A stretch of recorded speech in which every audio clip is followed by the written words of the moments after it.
Hi folks, welcome to the Prepared Homestead. This is Travis. Thank you all for stopping by to watch. Well, our monthly meeting just ended. In the process, I took the trailer home and going back to get a few more things.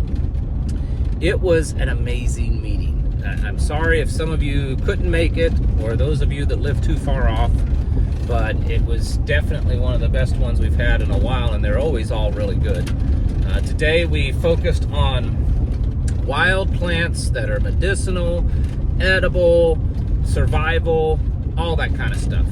We had a couple of herbalists there, plus we had a guy, he's an herbalist too, but he's the lead instructor of survival and foraging plants at the Sigma 3 Survival School, which is, it's got to be one of the top ones. It's a pretty top-notch survival school that you can go to.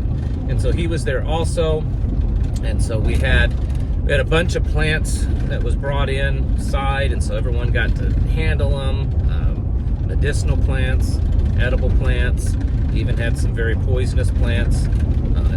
Poison hemlock was one of them, so people could see them, smell them, touch them, understand them a little bit better.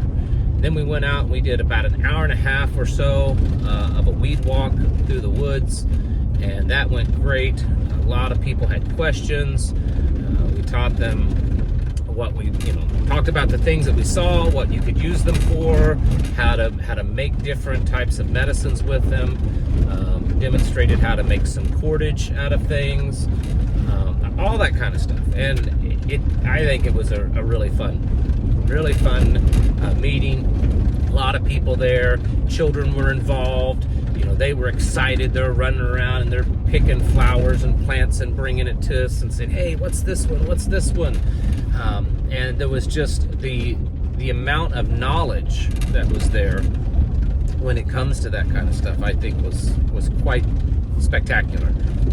You could pay to go to some of these prepper expo things where they have all these speakers and you have to pay a bunch of money, and I don't know that you could have gotten that level of expertise as we did today. And of course, our meetings, we don't charge anything for. There's a donation box. They cost money to put on. We cost us several $100s a month, and so we do have a donation box out, but there's never a charge at all. Anyways, I think it was a great experience, and that is something that we all need to know. I have, even before prepping was really cool, before it was popularized through the internet and YouTube and Hollywood and stuff, I'm kind of an old school one at this. And I can remember, and it's still this way in a lot of ways, but I can remember when prepping just had to do with storing guns and ammo and MREs. If you had enough MREs, guns, and ammo, you were good. And I was telling people then, you need to learn herbal medicine. I talked to these, hardcore survivalists and stuff. Do you know plant medicine? Do you know what you can eat out in the woods? Do you know how to do that kind of stuff? I'll snare me a rabbit, or I'll shoot a rabbit, or something like that. You need to know what grows around you and what to use it for, because it's all over the place.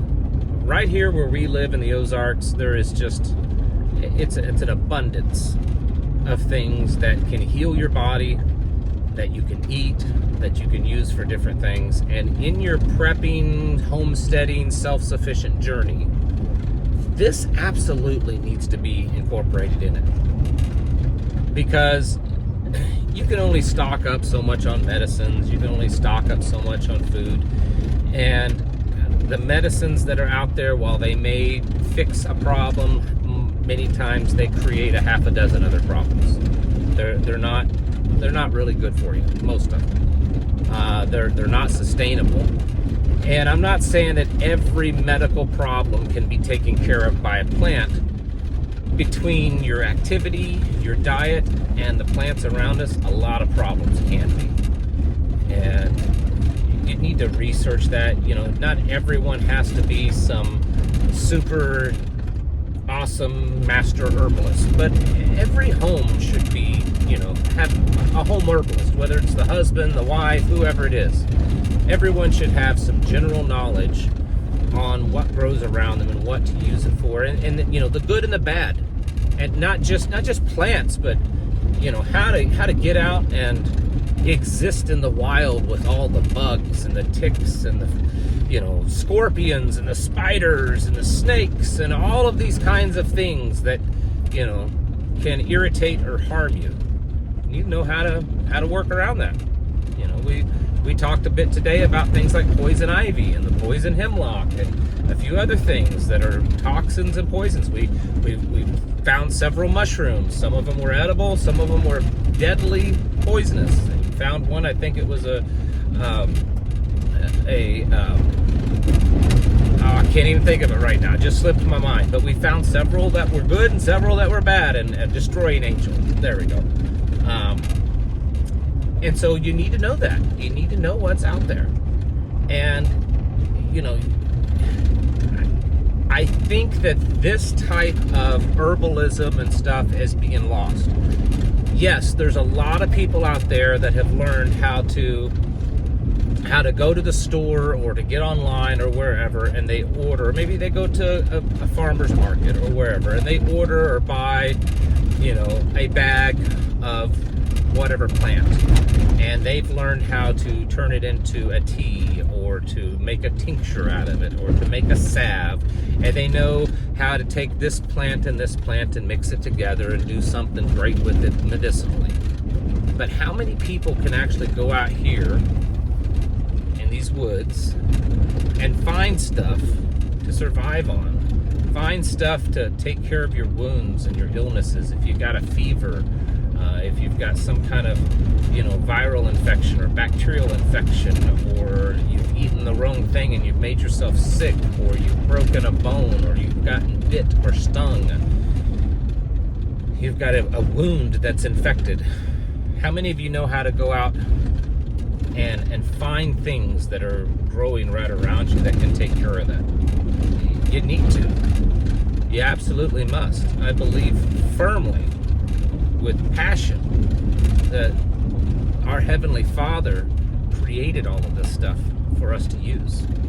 And we've turned and we've become hyper-dependent as a society on man-made pharmaceutical alternatives.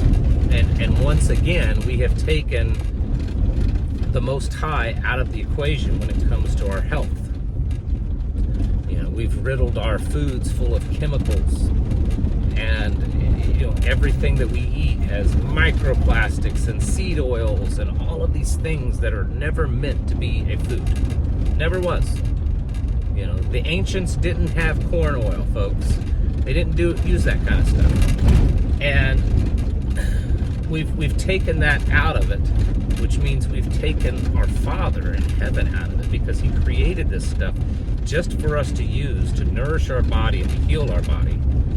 And then we look around and we ask why we're so unhealthy, why everyone's obese, why the only way to have a lengthy lifespan is to fill ourselves full of petrochemical medicines.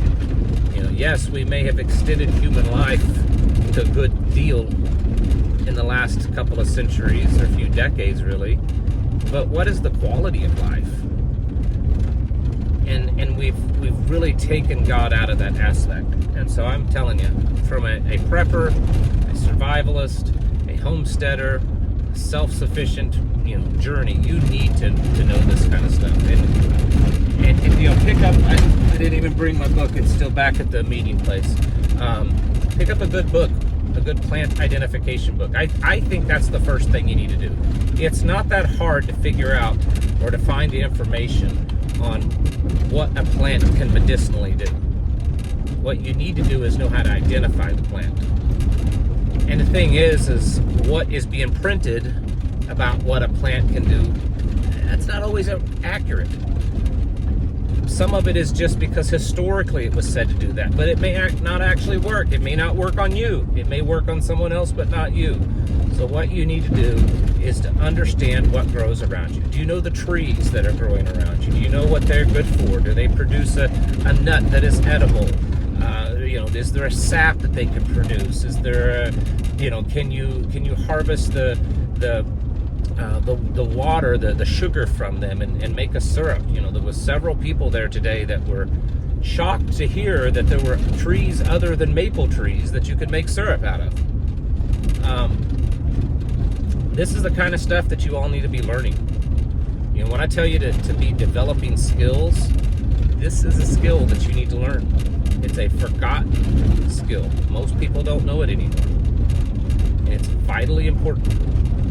So get out there and learn about what grows around you and how to use it to make yourself healthy. Because you need to do that now. You should be doing that now. Don't wait till the apocalypse happens. You need to be doing that stuff now. It's part of getting your houses in order, folks. Part of preparing yourselves mentally, physically, and spiritually. Thanks for watching. Catch you in the next video.